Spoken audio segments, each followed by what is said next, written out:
Salam alaikum wa rahmatullah. Pourquoi on fait la prière? Dieu, dans le Coran, nous dit Inni an Allah la ilaha illa ana fa'abudni. Certes, moi, je suis Dieu. Il n'y a de divinité que moi. Alors, adorez-moi.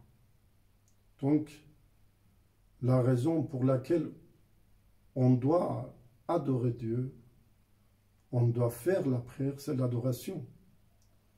Et si nous sommes soumis devant l'ordre divin, il faut faire la prière. Et il n'a pas besoin d'autres explications. Mais quand même, Dieu, dans le Coran, il parle sur la philosophie de la prière et sur la philosophie des cultes d'adoration. Par exemple, pour le jeûne, il dit, si vous faites le jeûne, vous pouvez avoir de la crainte de Dieu. Si vous faites le jeûne, sera mieux pour vous. Donc, il y a des raisons et de la philosophie derrière les cultes d'adoration. Et à propos de la prière, Dieu dit « Wa aqim as-salata li dhikri » accomplissez la prière pour mon rappel. Vous savez, d'abord, dans le Coran, il y a deux mots qu'on utilise pour la prière.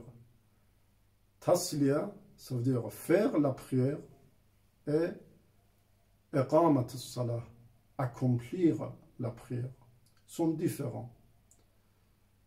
Quelqu'un qui accomplit la prière, c'est quelqu'un qui dresse, en fait, la religion, le drapeau de la religion, l'attente de la religion.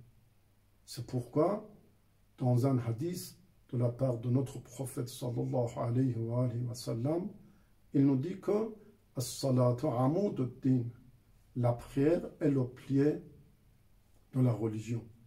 Celui qui dresse, qui accomplit la prière avec toutes ses conditions, il peut dresser sa religion. Il peut dresser l'attente de la religion. Par le pilier de la religion, c'est la prière. Ça, c'est iqamat as-salat. Mais, d'autres mots, c'est tasliyat as-salat, faire la prière. C'est pourquoi dans le Coran, il y a des versets qui disent « Waylun lil musallin ». Ça veut dire Vail, c'est le nom d'un puits dans l'enfer. C'est-à-dire malheur aux gens qui font la prière. Pourquoi? Parce qu'ils ne respectent pas les conditions de la prière.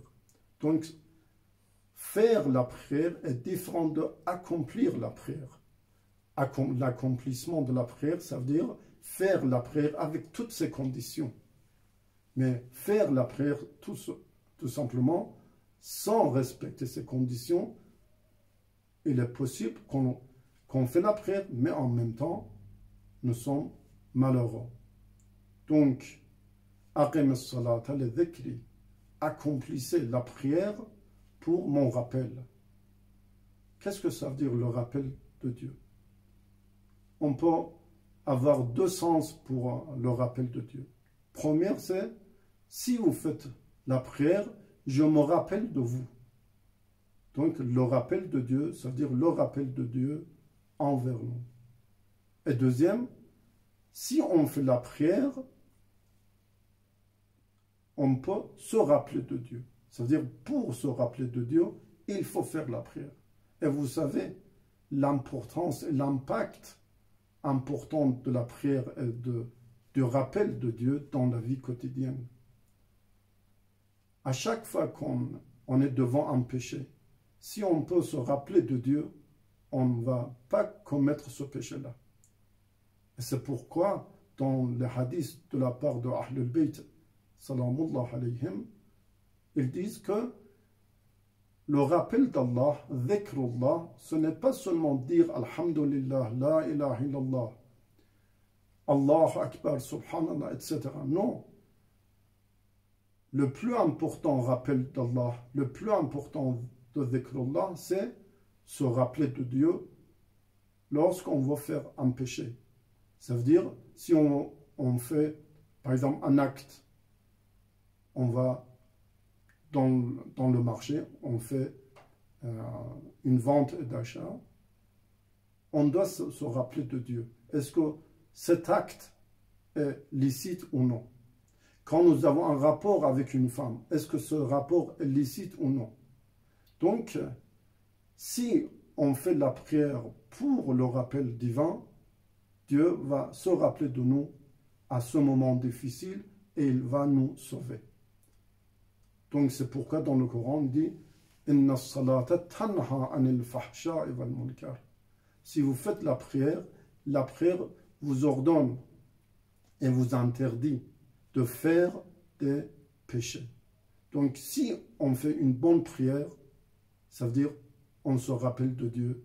Et si on se rappelle de Dieu, au moment de péché, Dieu va nous sauver, Inch'Allah. Assalamu alaikum wa rahmatullah.